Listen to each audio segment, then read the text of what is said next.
What are you not telling me? Mazi Nnamdi Kanu wife don come out to explain everything you need to know about this Mazi Nnamdi Kanu case, the way forward, what happened and what they plan to do, and what you need to know in this particular case. Listen. Fellow Biafrans, lovers of freedom and truth, lovers of justice. It's been a long day for all of us. It's been a very, very long day. Annoying long day, not unexpected day, but a day that we knew that would come sometime, at some point.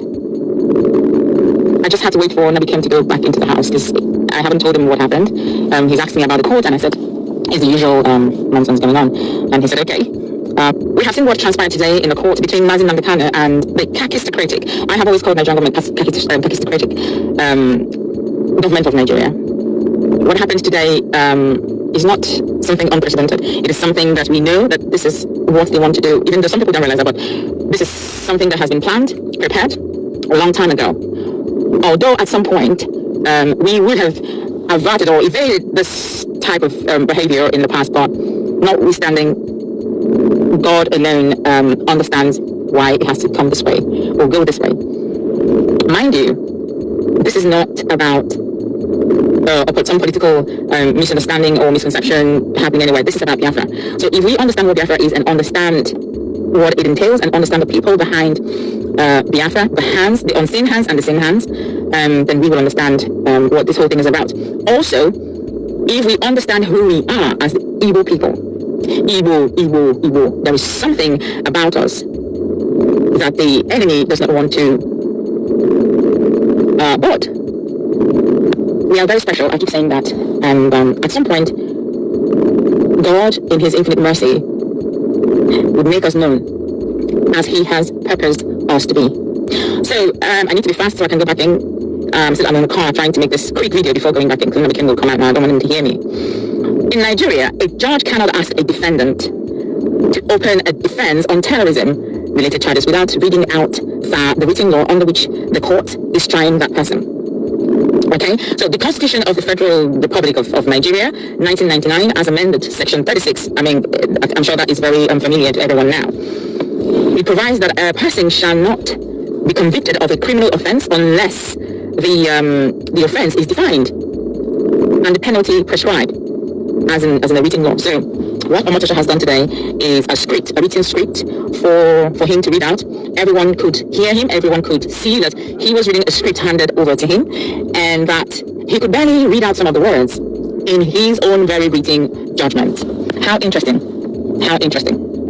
I've had to quickly tweet and post the travesty of justice today regarding how Omotosho ignored the Constitution's requirement that no one can be convicted under an unwritten or unknown offense.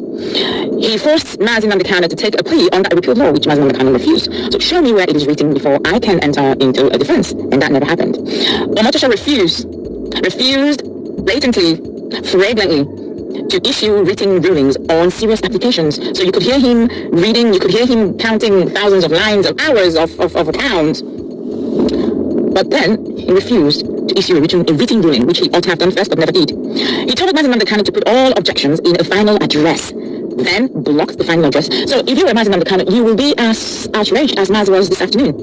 You cannot ask me to put my final address, put it down, write it down, and then you block it. So Mazi Nnamdi has right. This is right to put a final address down, to write it down. But Omotosho blocked that and decided to read out those nonsense he called count. And he refused to, first of all, decide whether he even had the power to try the case. We kept talking about jurisdiction. I have always talked about jurisdiction. The Nigerian government has no rights to try Mazi Nnamdi. He who comes to law must come with equity, or he who comes to equity must come with clean hands, rather, excuse me. So it's also in the spirit. If I'm going somewhere to lay a complaint about someone, I ought not to have done something, rather lay a complaint first. So the Nigerian government decided to take Mazi Nnamdi from Kenya, they kidnapped him, tortured him.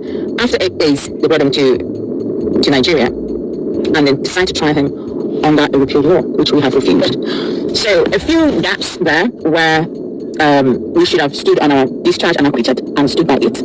Regardless, that would be revisited, and we are going to appeal, of course, we are not going to see that and fold our arms for Nigerian government to deliver something that they have planned.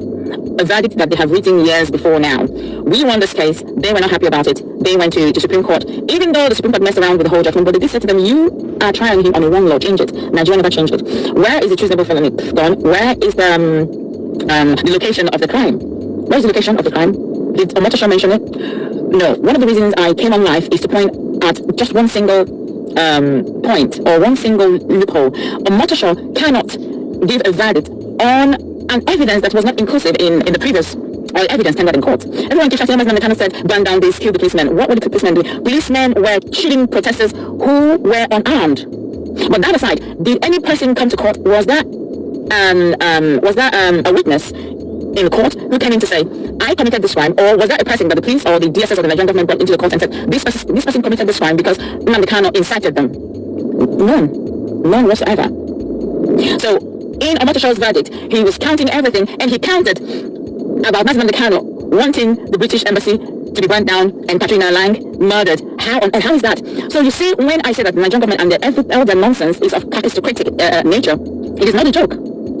It is not a joke. So with all the maxed people in the court who kept saying, I'm unaware, I don't know, this is where Nigerian government wants to go.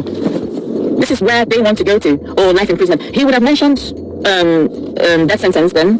Why didn't he mention it? He should have said death sentence. The thing is, we're not here to make any noise, but to continue to tell our people that this is an orchestrated pattern.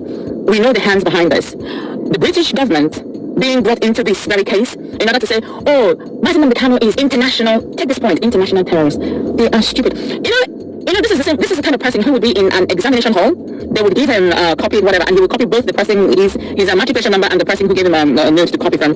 He would copy everything. So even though you can see that Omotosho was reading a script handed over to him just this morning or last night, he was just coming to court to read it out, not to analyze anything, not to actually pass judgment. It is right there before. They think Trump is not intelligent. Is that what they think? They think the American government is as aristocratic as they are? No. For them to rise and say that there is Christian genocide in Nigeria, it means that they have done their work.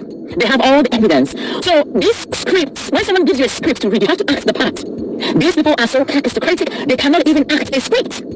Omotosho could barely read out the verdict. He didn't know the words. They were handed over to him, and he was reading something that was never ever mentioned in the court. You cannot pass a judgment based on excluded evidence. You cannot just by yourself put in something that you feel you need to add to pass judgment on an innocent man. Mazi Nnamdi Kanu is not a terrorist. There are terrorists running around in Omotosho's village. Is it Eruka? They recently attacked location by ISWAP.